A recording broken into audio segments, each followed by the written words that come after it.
All right, hey everybody. I just want to reflect off the cuff on the nature of ambition today because sometimes to get motivated, you have to think about what it is you really want in the world, what you would like to put out there.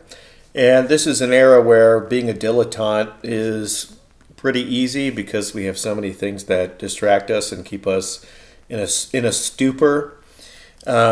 And avoiding that is hard, and there's so much information around you, and it's hard to know like how to have a relationship with that information and what these various impressions that are left on you mean. Are they meaningful? Are they real? Should they have sway over how you behave? Should they have sway over your ambitions even? That's one part of the puzzle. But just generally, looking around the world today, there is a dearth of good leadership. There's a dearth of role models. There is a dearth of just impressive people to look up to, who when you see them you say, oh my goodness, what they represent and what they're doing is so good, so meaningful. Like I really am going to kind of have some loyalty and allegiance to whatever it is that they're setting in motion, and I'm going to contribute to it.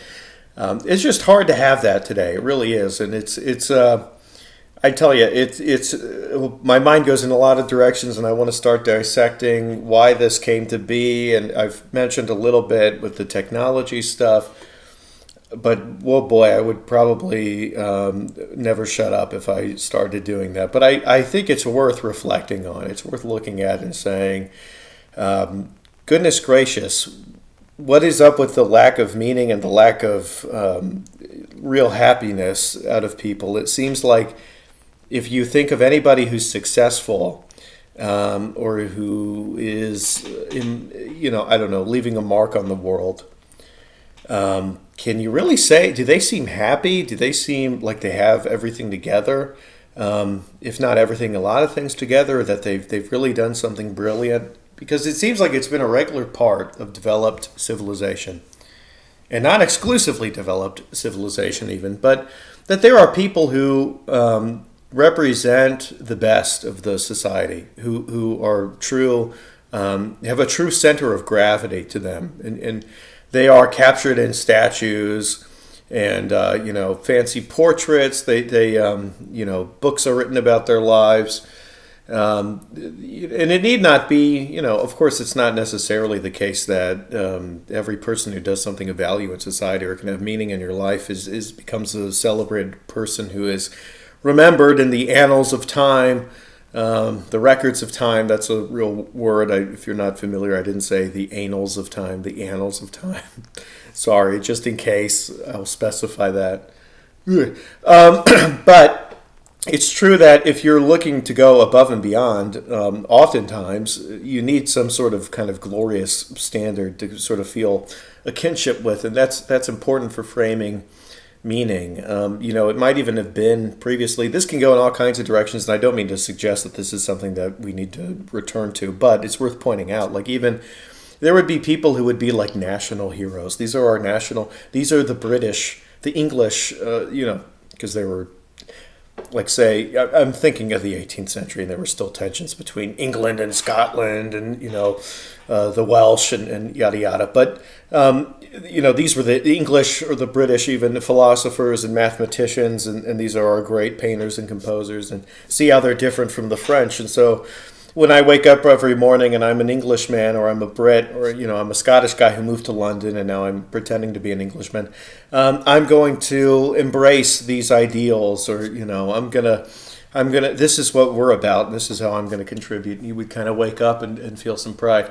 Okay, it's harder now to feel that because we don't seem to have much of a cultural height today. There aren't really people who we look up to who are way up there. There's people who act like it, but it's just not the case. And I also don't mean to suggest even that a strong national consciousness is necessarily an engine for achievement. Nowadays it seems like personal distinction is meant to be the sufficient driving force, and it's also in many ways people are especially attached to that because it's the most liberating in theory. I'm going to be my own person or whatever. I'm going to matter to the world, not just my country. But I'm not here to promote like total unchecked cosmopolitanism, if you're wondering. I'm just pointing that out. But Yeah, it's just it's it's sad. It makes it hard to even like I mean you can't even meet people like when you're young or whatever. If you're engaged with the world, you meet somebody who is like leaving a mark on you, instilling some of the ghost of history into your spirit, your mind, your memory, and animating you to bring you forward. It seems like when I read about even influential people from the 20th century, they typically at some point in their life met somebody who was very influential and was set on their way. A bunch of people had met Bertrand Russell in the 20th century, and then almost everybody who was a celebrated intellectual who was setting the tone of the post-war order, they kind of all knew each other. Arendt, Leo Strauss, Martin Heidegger, you can put Schmidt in there, but also Walter Benjamin. That's a little more niche, but it's just yeah. And then even I've been reading The Life of Johnson by Boswell, and Boswell had met Voltaire and Rousseau, and Johnson, and I'm sure Boswell knew Burke and Adam Smith and Samuel Richardson and Henry Fielding. And I think at least Johnson knew Pope, Alexander Pope. But there's a kind of like a shared cultural effort where it's like we're building this thing and where it's like a baton where you can hand out to other people. And that's harder to have today because the people whom you can meet seem like as lost as anyone else on a number of crucial things about the composition of the world and what the meaning of the world even is today. And I recognize part of that sense of nihilism. In a way, this is describing nihilism in some regard, not the most brutal kind of nihilism, but part of it comes from ennui. Part of that comes from, there's just too little pressure in some ways. We're just kind of lazily going around looking at advertisements, watching movies. And it kind of feels like, what's the point of trying to distinguish yourself? And then you start fixating on, isn't it just worthwhile to pray to God? You find somebody who even likes you or loves you, and you have money to keep a relationship going, and to possibly, I mean, I'm getting into harder stuff here, but like having kids, and I say hard because it's related to socioeconomics, and I'm not here to speak about that, and I'm not I don't spend all my time thinking about it, to be frank, aside from the more immediate obvious manifestation and these kind of very natural considerations, but I mean, is that all you should think about? Just don't think too much about trying to do something exceptional, because what's the point? And will it even be appreciated? Like, for example, oh my goodness, if you're wanting to distinguish yourself from the creative arts even, that must be hard to push yourself to be at the level of a Renaissance master. If you're reminded that there are people out there who like art that's just generated by a computer. And I'm not by the way like a total anti-AI hawk, but I can obviously there's a difference between, I think a sensible person can distinguish that these things are different, but it might be a little bit pathetic in a way to see that machines can kind of scratch an itch for people, and the height that can be reached of authentic painting, which is so much more important and needed, by the way. The amount of effort needed is astronomical, and it's not necessarily in proportion to the amount of pleasure that it causes most people. Perhaps to the I'd say sensitive person, it is proportional, but to many people, it's not. For too many people, and that goes for any other thing. That goes even for if you want to distinguish yourself by writing an exceptional novel or poetry or something, how many people are going to bother to read it? And how many who read it are going to be appreciative of what's even in it? And and then it's like a struggle to even find. So you need communities, right, in order to provide that basis for achievement. And in this society, we have to do this freely because we're not going to get. It's not going to come from anything else. It just has to be people making an effort to try and promote a culture of cultural achievement, a culture of artistic achievement, things like that. There has to be an audience that's expecting this and judging things. And everybody just seems really I don't know, very passive, disengaged from that sort of thing. Like human beings can be pushed to do extraordinary things, even if technology changes, so long as there's a social reason to do it. And it feels like we don't have many of these things in place, any of these mechanisms that push people and prod them to do better and to achieve more. And I really struggled to even like imagine what it would look like because we have things like we do have high cultural institutions technically. Okay, we've got famous museums in the U.S. We have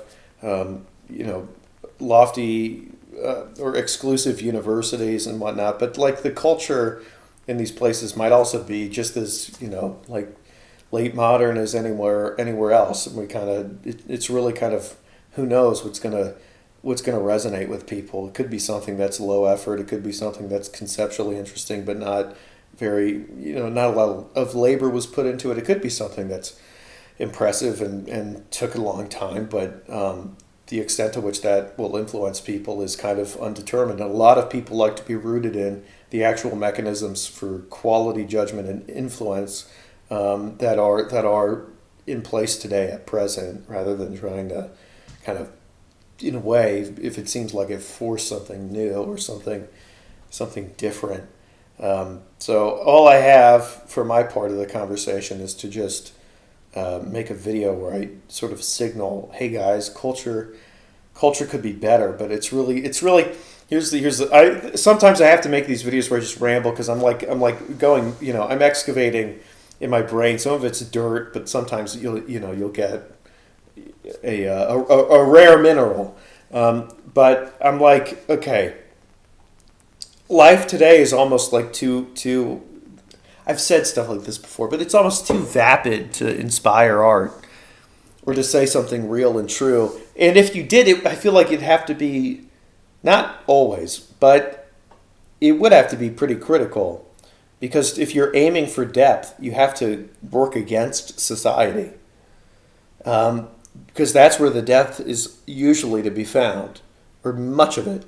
It's been paved over in concrete. So,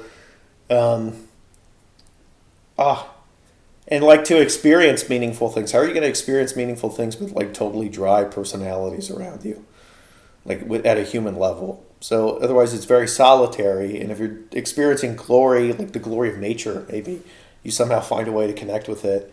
How many people are going to give a shit if the point is the beauty is only comprehensible if you disassociate from society?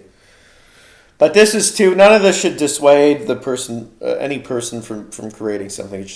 I think about it all the time. So I have to barf this stuff out, guys. Sorry, it's my YouTube channel. I can do what I want with it.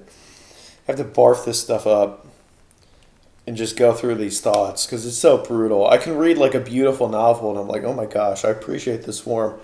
And I'll write stuff too, and I just constantly, I'm like, man, is this even going to matter? And they're like, even if it did, would that even make my life any better? Or is it just like I wrote a book and then like it didn't make, like life is still as kind of, it's missing something still.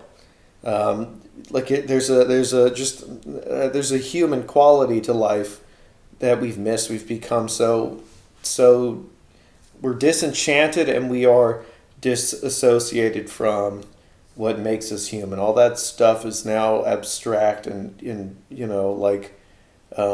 kept elsewhere, if that makes sense.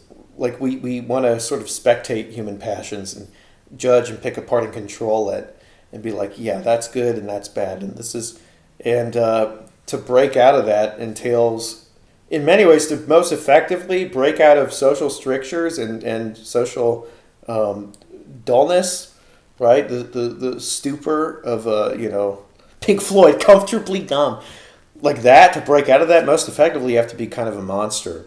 You have to really just not give a shit and just start breaking things until people feel stuff. And that's sort of a process that's different from art. You understand? It's a separate process, and that's not always one that you might want to take on if you care about refined creations. You almost have to be like anti-society to a point where you're transgressing upon everything. Just to you have to become an agent external to civilization, just to inject it with some animation and some life, and then other people within the civilization will get to absorb what you've done. Nietzsche speaks of this, human all too human. He speaks of this. This is the role of the free spirit and the person who turns against society and reveals its weaknesses in order to heal it. He's the killer. He's the violent one. He stabs, but the rest of the society learns and grows and heals. These are the different roles. Nietzsche was good, man. He says a lot of stuff that's just good, but barely anyone actually reads him. And you sound like a maniac if you talk about half of the things the dude says. All right, goodbye.